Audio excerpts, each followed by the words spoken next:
Asunto GUCC 2222, 4 horas 55 minutos.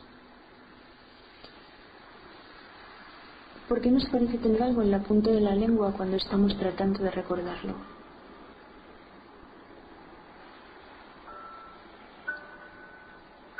Porque la lengua es trascendental en el habla, pero el habla es tan solo una parte del lenguaje.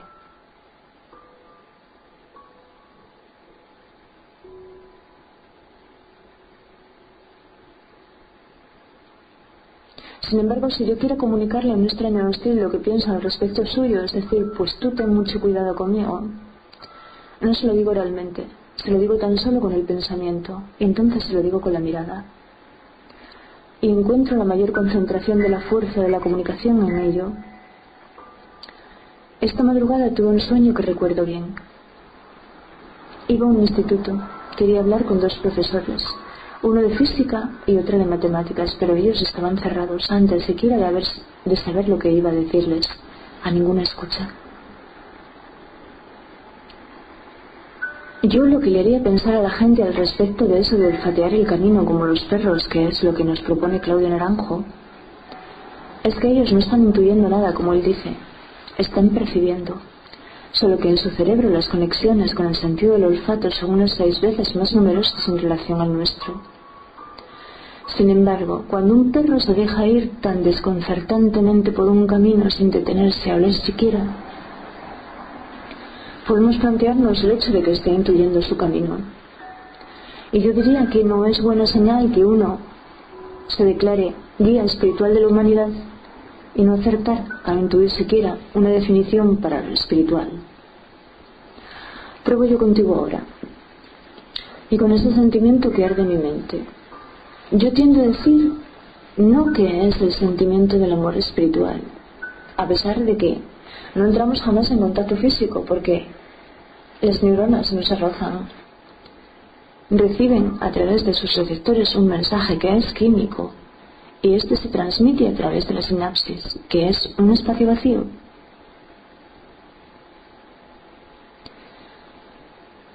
Yo me siento en paz con mi espíritu, o experimento una paz de espíritu, porque me siento en paz con mi conciencia. Pero a la vez, tratándose de ti, reconozco que me experimento uniéndome a una fuerza mayor, que aunque depende exclusivamente de tu conciencia, no es individual, es colectiva, sistemáticamente colectiva, pero especialmente humana, una corriente de humanidad y de humanismo. Y esa es una sensación constante y es una sensación creciente.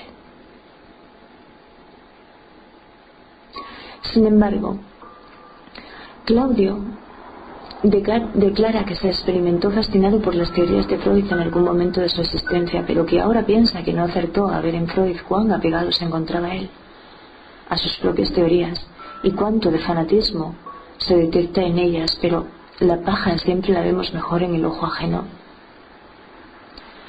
Bien sabemos que Pitágoras de Samos viajó a Egipto, que se relacionó con la casta sacerdotal y que fue hecho prisionero por la Babilonia de los magos, pero también que es probable que por su inteligencia fuera apreciado entre ellos, o bien que se sirvió de su inteligencia para obtener alguna ventaja, y que tras ello regresó al encuentro con su comunidad para formar su propia comunidad. Y el número 5 representa el matrimonio, porque es la unión de los números que representan los principios masculino y femenino. Luego, a esa primera reducción posible a la que yo me refería ayer, porque es la que nos habremos planteado todos los estudiantes de las artes predictivas babilónicas, solo hay que enfocarla del siguiente modo, que es la división ternaria y no la elemental, que es cuaternaria, y que se orienta según los modos de energía, porque los signos que engloban casa y que engloban planeta son las pautas. Es decir, sucede lo que sucede en un aspecto cardinal, o sucede en uno mutante o en uno fijo. Y ahí tienes la base de lo que le esquematizó Óscar Ichazo a Claudio en la época del peregrinaje de Claudio por el desierto de Arica. Y Óscar Ichazo, Claudio sabía que se relacionaba con la escuela de Gurdjieff, que él define como un cristianismo esotérico. Pero Óscar Ichazo lo que dice de sí es: no me llamen sufi, yo soy un representante de la tradición profética occidental. Sucede que Claudio era incapaz de experimentar ese sentimiento ardiente del amor por los otros, que se encontraba casado en segundas nupcias y tenía un hijo de 11 años, cuando su mujer y ese hijo suyo, producto del primer matrimonio, sufren un accidente en el que la esposa pierde la mitad del cerebro y el niño muere. Claudio tiene entonces la edad de 37 años, pero ya ha entrado en contacto con Ichazo y ha decidido internarse en el desierto de Arica, porque persigue la iluminación. E Ichazo prácticamente de este modo se la ha asegurado, que para mí la iluminación más bien tiene que ver con la lucidez, con la sabiduría instintiva y con la claridad de ideas, y no con el misticismo que equivocadamente durante tantos años yo también perseguí. Porque el primer producto de la mente patriarcal es el control de la población a través de su control religioso. Es decir, Temor y Temblor, que quizás recuerdes que ya analizamos hace algunos meses y que es una obra de Kierkegaard, donde Kierkegaard trata de procurarse alguna paz de espíritu en respuesta al conflicto de su vida, en el que tampoco vamos a entrar en este momento.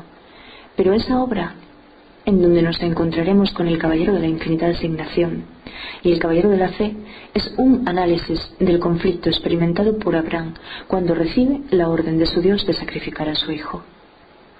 Yo creo, ¿sabes?, que a Claudio le haría falta ahora encontrarse conmigo, porque todavía está a tiempo de reconvertir su enneagrama sumándole lo que debe, convirtiéndolo en un sobresaliente de 10 y no conformándose con el 9 raspado al que le debe una pasión última, la de la extremada credulidad e idolatría, que es precisamente aquello que le advirtió aquel inmenso escultor y poeta que fue Totil Albert, es decir, el sanador herido lleva infinito tiempo sin que alguien le abra los ojos, porque es lo que tienen las cohortes de discípulos que te encumbran enseguida al puesto cumbre de las logias de gran maestre, pero luego no hacen lo que deben, decirte la verdad, para que puedas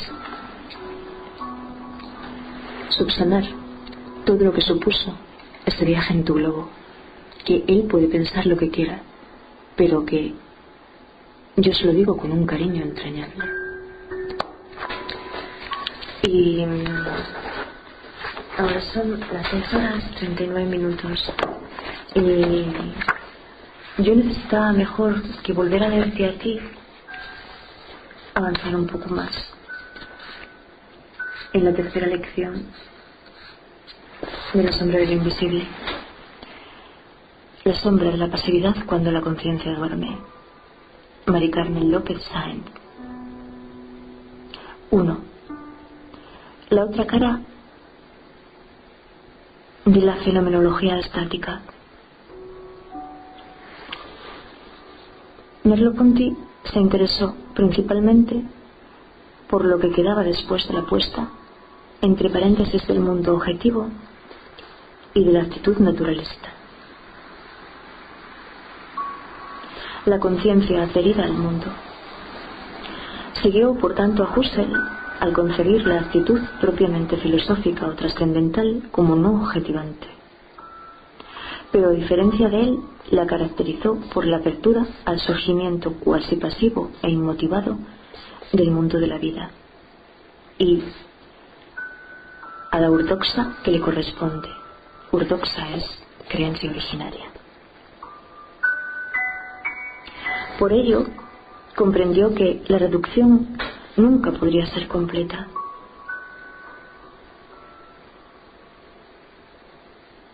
Ortodoxa.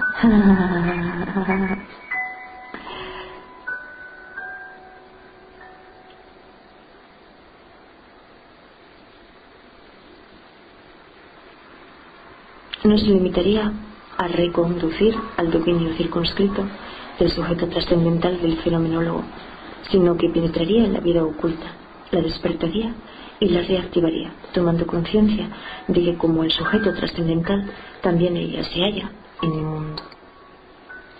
De ahí que la tarea fundamental de la filosofía consiste en reflexionar sobre aquello que es irreflexivo.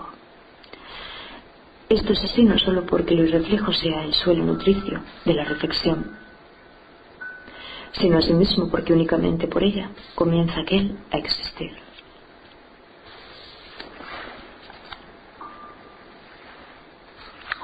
Y nosotros hasta aquí, pero yo voy a seguir. Este filósofo practicó continuamente esa reflexión sobre lo irreflexivo, analizando la influencia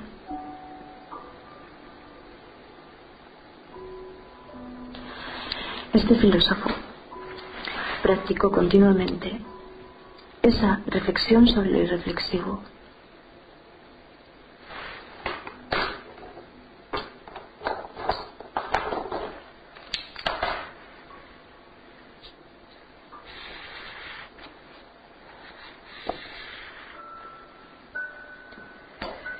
Este filósofo practicó continuamente esa reflexión sobre lo irreflexivo, analizando la influencia de éste en la reflexión. Así procedió con la fenomenología de Husserl, pensando sus impensados. No concibió estos últimos como la negación de lo que ya había sido reflexionado.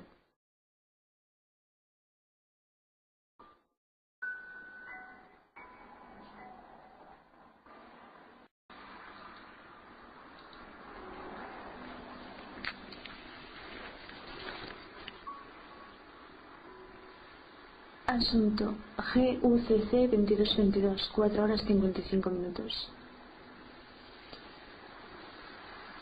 ¿Por qué nos parece tener algo en la punta de la lengua cuando estamos tratando de recordarlo? Desconcertantemente por un camino sin detenerse a hablar siquiera, podemos plantearnos el hecho de que esté intuyendo su camino.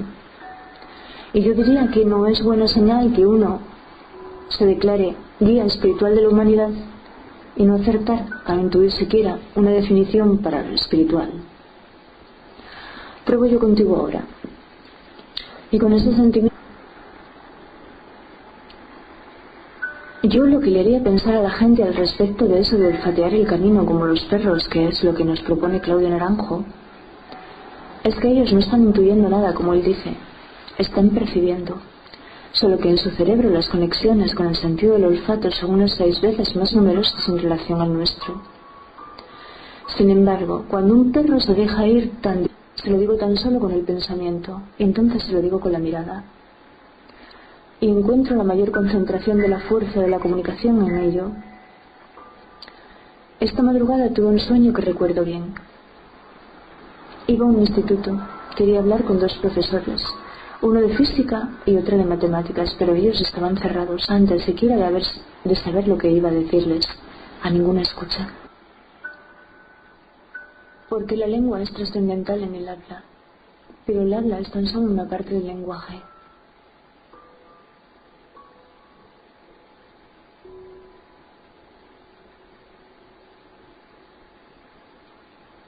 Sin embargo, si yo quiero comunicarle a un extraño hostil lo que pienso al respecto suyo, es decir, pues tú ten mucho cuidado conmigo, no se lo digo oralmente,